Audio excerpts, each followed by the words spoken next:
Hi. Tonight I want to tell you a love story. A true love story. It involved two people, as most love stories do, although of course these days you never know. And their names were Jean and Julie. Now Jean and Julie had a forbidden romance. They couldn't be together, at least not publicly, because Julie was black and Jean was white. And this was the turn of the 19th century here in Louisiana. Now, of course, back then, interracial marriage was illegal, but people got around the law, as people in this city are wont to do, through this custom called plaçage. Now, I've mentioned plaçage a couple times on my channel, but basically what it was a sort of form of systemic concubinage. And typically these couples would get together at these events called quadroon balls. Quadroon being a very old-fashioned term for somebody who is a quarter African American. So it would involve these rich white boys, essentially. They were on average like 16 years old, and these free women of color, free girls of color, because they were on average about 12 to 13 years old. So this is just like a really fucked up prom, basically. So they would get together in a big dance hall, and they would sort of mingle and, associate and everything like that. And if two parties found one another, interesting or attractive, they would then approach the woman's mother, who was also in attendance, who would hammer out a contract with the young man, the terms of which were basically this, that the man would take this woman as his mistress until his marriage, which, for these kind of white aristocrats back in early New Orleans history, usually didn't come until late in life, like in their 30s. That wasn't terribly unusual. Because, think about it, when you're dealing with, a son of an aristocratic family, he's the guy who's going to carry your family name. And you don't want to just marry him off to anybody. You want to make sure that it's a nice political match that's going to, make you money and all that. It was a very different story with the daughters. It was just horrible. One morning you would get your period, and then, your nurse would say, "Oh, mistress, you have your moon's blood. I must tell the master immediately." And she'd go to your father, and your father would get all excited, and he'd go get Lord Wallingsford, and, Lord Wallingsford would look at you like a prize steer and say, "Is she fertile?" And your father would say, "Oh, yes, Lord Wallingsford, she will breed. Yes." And Lord Wallingsford would, of course, reply with the requisite, "Good, well, I have plantations in Virginia, tobacco, they're proving quite profitable. I wish to be married immediately." And your father would say, "Oh, of course, Lord Wallingsford, there is just the small matter of the dowry to be settled." And Lord Wallingsford would, take a purse from his belt and say, "Here, wretch, take it, there is 20 doubloons." It's not funny. It's fucked up. It's gross. We're very lucky that this isn't how it works anymore. But that's the unfortunate reality of this historical era. So what was I talking about? Oh, so basically, yeah, with the boys, you wanted to wait until they were older, marry them to a nice, plump, rich white woman. But in the meantime, like from puberty until their marriage, they would take these, African-American mistresses. And the whole idea of plaçages was, first of all, it made sure that these men weren't virgins until the age of 35, which is how wars start. But also, some historians have argued that plaçage was kind of a good thing for the socioeconomic situation in New Orleans, because it is the reason why we have that large population of free people of color here in the 19th century, and why even today, there's a legacy even today of the large mixed race population of the city. The sort of the cool thing, as far as something like this can be cool, about plaçage is that, sometimes this white guy would be so dedicated to his white family, and that was the big thing, right? That was the big thing, the draw for these free women of color, was that they would be provided for in this time and beyond. Typically, the man, he would buy a piece of property, like an apartment in the city was pretty usual, and then she would keep that after the terms of their contract had expired. And also the kids. Now, the kids would be very well provided for, especially the boys. They would usually be sent off to Paris to receive a formal European education, and they would come back with a real step up. And that is a big reason why, in the 19th century, we had free people of color operating in positions of surprising authority, relatively speaking. Like doctors, lawyers, plantation owners, they were in and amongst the white elite, man. Anyway, so Jean and Julie, they sort of began as this typical placé couple. It was just an arrangement, it was something on paper, nothing really, anything more than that. But they ended up staying together for 17 years and grew to love one another very much. However, If you've ever shared a fridge with anybody for 17 years, you will know that you can love them more than life itself, but there's occasionally going to be some problems and some issues there, some disagreements. And Jean and Julie were no exception. They would always have the same old argument. The fact that Julie, understandably so, was not just content to be Jean's mistress, she wanted to be his wife and would often pester him to that effect. But Jean was a very pragmatic guy. He would be like, no, baby, it's not going to happen. We don't live in that kind of world, etc. But as they got into their 30s, and as the prospect of Jean marrying a white woman became more and more of a tangible reality, of a real possibility, the more Julie felt like she was running out of time. So one Christmas Eve, this is a Christmas story, by the way, like Die Hard. One Christmas Eve, Jean and Julie were snug in their little apartment here in Père Antoine Alley. It's the building right there on the end. It's sort of bathed in darkness right now, but oh God, you can't even see. I'm not even pointing the right way. Right there, I think.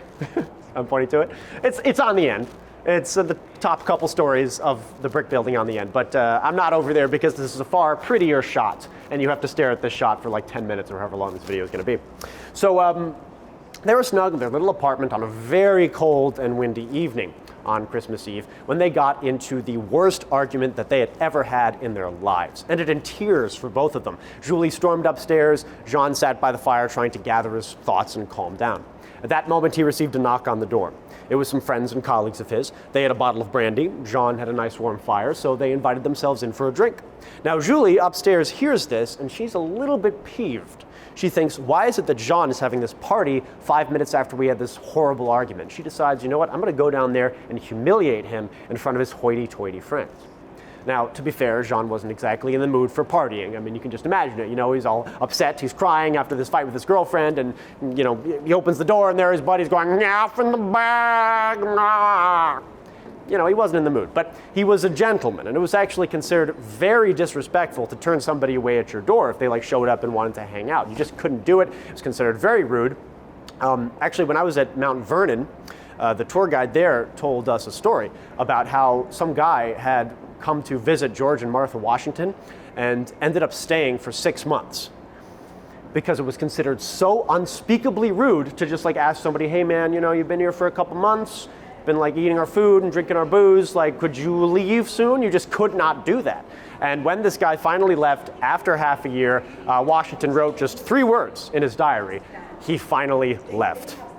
That's a true story. I'm not bullshitting you. So, you know, Jean wasn't in the mood, but he was a gentleman. He put on a happy face, you know, and they come in. And so they're all laughing and drinking and smoking in the parlor. And Julie comes downstairs, and she is furious by this point. So she puts on the biggest, fakest smile she can, goes up to them and says, "Oh, Jean, how wonderful. You have people over. Why don't you introduce me?" Now, this is incredibly dangerous for her to be doing this. I mean, she's worked for 17 years to, you know, advance her station in life, you know, to advance her station in society and basically to hold on to this man. And that's all in jeopardy here. Sure, plissage was an open secret, but it was still a secret. You weren't supposed to talk about this stuff in polite society. It's like in the 1980s, you know, everybody knows what's going on in that men's room in Central Park, but you don't bring it up to grandma at Thanksgiving dinner. You know what I'm saying? So these men are looking at her like she has 9 heads, and Jean is deeply frightened for her, and he's trying to like stammer out an excuse to explain her being there, and going, and he goes with the first thing that pops into his brain, which is to try to pass Julie off as his maid. He says, "Oh, Julie, why don't you join me in the kitchen? There's some dishes need doing." Now, let me ask you all this. I think that went over terribly well with Julie. No, it did not. They were hopping mad at one another by the time they got alone to the kitchen. You know, Jean starts screaming at her, saying, "You're a fool, you're going to get yourself killed." And Julie says, "Jean, I am sick to death of this back and forth that we keep on having. Just tell me one thing that I can do to prove my love to you. Name one thing and I will do it." And Jean says, "Do you really want to know?" His impatience rising. And she says, "Yes, tell me anything." And he says, once again, the first thing that pops into his brain. And it's a bit random, but this is the story. He says, "If you really love me, you would go up onto the roof, take off all your clothes, and stay there all night." very inconsiderate thing to say. And Julie was deeply wounded by this insult, this dare from the man that she loved, but she didn't really give him the satisfaction of showing it, right? Just kind of turned her back, all stoic, and, went back upstairs. But John, great thinker that he was, thought that he had actually dodged a bullet here, that he had won the argument and sort of successfully got her to shut up. So he basically takes his buddies out to the pub, gets them very drunk, and they don't stumble back home until about 4 o'clock on Christmas morning. Now, Jean comes home, flops down into bed, and he realizes that his bedroom is extremely cold. It's frigid, in fact. Looks over at the window and sees that it is wide open. Frost is already starting to form on the windowsill. Well, he gets up groggily to shut it when he realizes that Julie is not in bed. And panic seizes him as he remembers that stupid thing that he said to her, that thing he said just to make her shut up. Well, he went to the window, looked up, and saw a pair of legs dangling off the roof. She was up there, quite naked, and unfortunately quite dead of exposure. Now, Jean was heartbroken. Obviously, he ended up leaving New Orleans. His reputation got destroyed anyway when news of the scandal broke out, and he died only 6 months later of yellow fever, a broken and impoverished man. However, Julie stuck around. She's been seen right here in the French Quarter, and on the coldest nights of the year, you can still see her way up there on the roof, shivering, naked, and waiting for Jean to come home. Now, that is a very famous New Orleans folktale that I just told y'all, and it's really no wonder. I mean, it's got everything. It's got forbidden love, high stakes, and it generally appeals to most people because it has a naked ghost. But not everybody likes that story. Namely, people who have lived in that apartment over the years, who have not been terribly thrilled with the tour guides who come into Père Antoine Alley here, basically shouting this story at a pretty high volume, fairly obnoxiously for 12 hours a day, 364 days a year, except Mardi Gras. And one lady, shortly before Hurricane Katrina, she had had it about up to here with all these tour guides. And one of my buddies, who is still a tour guide here in the city, he would just happened to be one night, bringing his group into Père Antoine Alley, and he stopped them right where I set up my camera here, and he told them the exact same story that I just told you. And at that climactic moment, when he said, Julie is still up there on the roof, everybody looked up and saw a real live naked lady up on the roof. The police were called. She was taken down by force and later evicted from her home. So I'd like to extend a very special thank you to my generous patron, Dylan Abbott. And Dylan, this is for you. I just wanted to say to you, and honestly, anybody who cares to listen, that the Saints are a frickin' joke, yo. The Pats are where it is fucking at, bro. Come on.